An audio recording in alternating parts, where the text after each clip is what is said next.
I was going to say thank you very much for having me, but I work here. So, in a fit of new year, new spirit, new me, I'm going to stretch myself, do things that make me feel uncomfortable. I said to Parry, yeah, I'll take that spot. I'll tell everyone my brand and performance work really well together. Since then, I have had loads of sleepless nights. I'm shaking and really nervous. I'm like, why did I ever offer to do this? But Parry gave me some advice, which was don't try and compete with Mark Ritson and Burnett and Field and everyone else who are great thinkers in the industry, some of which are going to be speaking later today. And instead, I'm just going to bring you what my favourite slides and the things that I find most compelling when thinking about this subject. And the other thing that he told me is that always do things in threes, always give people three things. People remember three things. I've totally ignored that. I'm going to tell you two things. I'm going to tell you a number of duos that I think are interesting and compelling when thinking about this subject. And the first one, I'm standing right in the middle of the slide so you can't see them, so that's a great start. The first one is brand and performance. What a surprise in a session named as it is. So first of all, before we go into it, I think it is worth just having a bit of a conversation about what do we all understand brand and performance to be. Hopefully you're familiar with this, but it's going to be a really long 2 hours if we have different ideas of what they both mean. So fundamentally, they are different things. Brand is all about broad reach, reaching as many people in your market as possible. They may not be in market right now, but they are potential customers. Versus performance, which is much more targeted to the people who might be about to buy or in market right now. When we're talking about brand, it's therefore more orientated towards future demand, performance being about existing demand and converting that. When we talk about brand, it's about building memory structures. If we're thinking about people who aren't in market right now, we want them to be remembering your brand, your product, so that when they come into market, they already have an affinity to you, and it is making your performance work that much harder. Performance, obviously, is about making sure that they take action, and actually taking the final step, which is often the hardest one to take. And finally, brand, therefore, is about lasting impact. You want that to deliver for the long term as well as the immediate, whereas performance very much needs to deliver in the here and now. Hopefully, there's not too much debate over that. If there is, I'm happy to talk about whether or not this is the correct definition of brand and performance later. Now, the first or the second of my duos is two misconceptions that I think we should clear up straight away. And what I'm going to use for this is some System 1 data. So System 1 looking at tracking various creative against both long-term business impacts and short-term sales performance. And what they have done in this data is they have looked at your long-term market share growth along the x-axis and your short-term sales performance along the y-axis. These look like lines. They're actually 18,000 different campaigns, each as a single point, that are tracked along those two axes. And what we see from this data is that performance campaigns are not very good at driving long-term business performance. The way that I would look at this, I have tried to present this several times. I hope that I managed to make sense of it to you all now. Everything below the black line is not very good at driving short-term sales performance.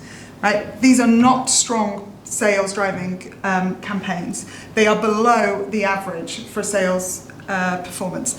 Everything along the top is driving a strong sales performance. And what you see if you look at that top half of the slide is that 90% of strong sales driving campaigns are orientated in this quadrant, where they are not delivering a very strong long-term brand growth. So campaigns that are very good at driving short-term sales performance tend to not drive long-term market growth. Using the exact same data, another misconception is often that you, don't worry, we're running a brand campaign, but we won't see any results. I can't tell you whether it's worked for 6 months. That's not true either. So if we look at this data again, but look at it orientated slightly differently, what you see is that, I'm going to stand over here and I'm sorry Maya, you will get my back. You will see here that campaigns that are very good at driving long-term long-term market share growth, so 4 and 5, for instance, from a star rating, they are more likely than not to actually also be driving short-term sales performance. So you actually, if you've got a very good brand campaign, you're very unlikely to actually not drive short-term sales. So 2 things just to clear up there. One is that your performance will not deliver long-term market share. And 2, you should see some impact from your brand campaign straight away. Now, back to just the 2 that we're talking about today, I think that one way that I like to think about brand performance is actually mapping them onto mental and physical availability. Brand is much more likely to drive mental availability in terms of being able to notice, recognise and think of your brand. And performance is really about making sure that people find it easy to find and buy your product or service. And in that regard, it's much more like what Ehrenberg Bass talks about from a physical availability point of view. And as you would look at your other marketing efforts, really your growth is coming when you are combining the 2, right? You wouldn't be just putting something on shelf and then never telling anyone that it's in stock in that store, and likewise you wouldn't be telling everyone and then not putting that on store. You do both in every other aspect of your business of mental and physical deep breath. You do both in terms of when you're talking about mental and physical availability, and I think it's no different when we talk about brand and performance marketing. So, I'm now going to just give you some evidence that shows that this is true. Brand and performance do work better together. There's going to be several more speakers later on today that are going to give you more pieces of evidence. These are the 2 that I find are most compelling. And as Parry pointed out, this chart in particular is looking at incremental profit. And what we can see here, it's from the FE Case Library, is that performance campaigns over time are driving incremental profit for the businesses that they're working for. That's a weird way of saying it. Brand campaigns are better at driving long-term incremental profit growth. They start relatively similar space, but over time, brand is going to have a much greater effect on the incremental profit being driven for your brand. But really, I think it's very compelling that when you look at combining those, there's even greater effect from having a brand and performance campaign.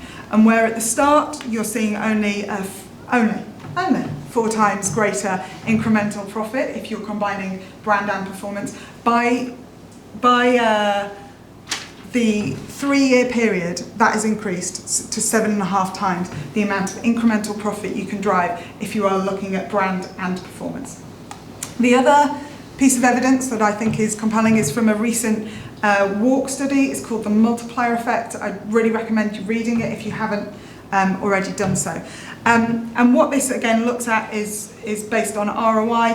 We can see, brand, in this case equity strategies, are driving higher ROI overall than performance, and performance and equity delivering stronger from an ROI point of view when they're combined. And what they have then looked at is said, well, what's the impact of adding brand to performance campaigns? And they've called this the brand advantage. And we see on average a 90% increase in the ROI that's being delivered when you are using brand and performance. And the opposite is true. If you're running brand and performance at the moment and then looking to strip out brand, they would call it a performance penalty, and you see medium revenue ROIs decrease by 40% when you strip out brand. So there's 2 pieces of evidence as to that show you that brand and performance do indeed work better together. We still have a lot more content because there's a lot more to talk about here, rather than just showing you that yes, it works. And for me, when I look at anything, I tend not to believe it unless I understand why, right? I think one of the most powerful words in the English language is because, right? If you give people a reason why, if they understand it, then they're much more likely to believe you, to buy into what you are trying to persuade them for. So I want to talk about why are they better together. And what a surprise, I've got 2 more things to talk about. And in this regard, I've got 2 95-5 rules. I could not believe it that I could find 2 that were 95-5. I can't tell you how smug I feel that I found this. So the first one is about how our brains work. So this is from Daniel Kahneman, Thinking Fast and Slow, and understanding the 2 different systems that we have in terms of how we process information and make decisions. And the first is system 1 thinking. It's instinctive, it's fast. 95% of our decision making and our thinking is done in this way. I would always describe this as putting on your seatbelt. I do it every time I get in the car. I rarely think about it, if ever. Occasionally I get home from driving home and I'm like, well, how did that happen? I don't even remember that. Whereas system 2 is the rational thinking where you're really debating it. Should I move house? What am I going to do about this relationship? You're really like putting some thought and effort into it. And only 5% of our thinking is really system 2 because it requires energy. It requires you to actually engage with a problem, and evolutionarily, that's not how you say that word, on an evolutionary basis, we are designed to try and limit the amount of energy we expend so that we don't have to then go out and forage and hunt for more food. So our bodies and our brains do not want to do system 2 thinking. We limit the amount of system 2 thinking we do. And instead, most of our decision making is system 1. And system 1 is fast, it's subconscious, it's automatic, it's everyday decisions. I think, and I'm as guilty as it is possible, I'm looking at a brief and I'm going, no, people will really want to engage with all of the facts on this. They will really want to think about why my product is better than your competitors' products. Unfortunately, that's not how most decision making is made. It is done on a very fast level, and it is really underpinned by emotional aspects, because that is what people are drawing on when you're looking at fast subconscious decisions. It's the age-old thing of you might say the rational reasons for why you've done it, but really I bought that pair of shoes because I just really liked them. Like, it's not because they go with 12 different outfits in my wardrobe. It's system 1 thinking. System 2 thinking is slow, it's conscious, you're really weighing up all of the different options, and it's complex decisions. So we need to remember that, unfortunately, as much as we'd like to believe it, most of the things that we are trying to persuade people of, they are going to decide on a system 1, short-term, subconscious basis, which requires the emotional elements that brand can deliver, rather than on a system 2 basis. And the other 95-5 rule is that actually only 5% of your customers are in market at any one time. This is true for, I would say, every market. Most, it's going to go up and down slightly, but most of your potential customers are actually future customers. They aren't in market right now. And so to only be looking at performance of people right now is to ignore the vast swathe of where your growth could come from. And believe me, your competitors are talking to these people. And the other way to look at this is just to think about the calendar. 5% of a year is 18 days. If you only speak to 5% of your customers, you're really only live for 18 days of the year, and you're ignoring everyone else who might come into market at any other point of the year. And I don't think that any of you as marketers would be happy with a laydown if we sent you this as a plan, right? I think there would be some questions asked. So remember that people aren't really thinking about you. You need to embed long-term emotional ideas about your brand to support those fast decision-making, and that we should be speaking to everyone to try and prime them, because otherwise you're ignoring the vast swathe of your growth opportunity. Another duo coming up. I know you're excited for these. And this one, I would say, is a choice between 2 circles, or actually spirals, as they have been drawn. And this is virtuous and vicious. Now, a virtuous circle, you have brand investment, you are creating future demand. What it's doing is helping keep your CPAs from a performance point of view low, because people are coming into market already primed, and your ROIs for brand are not as high.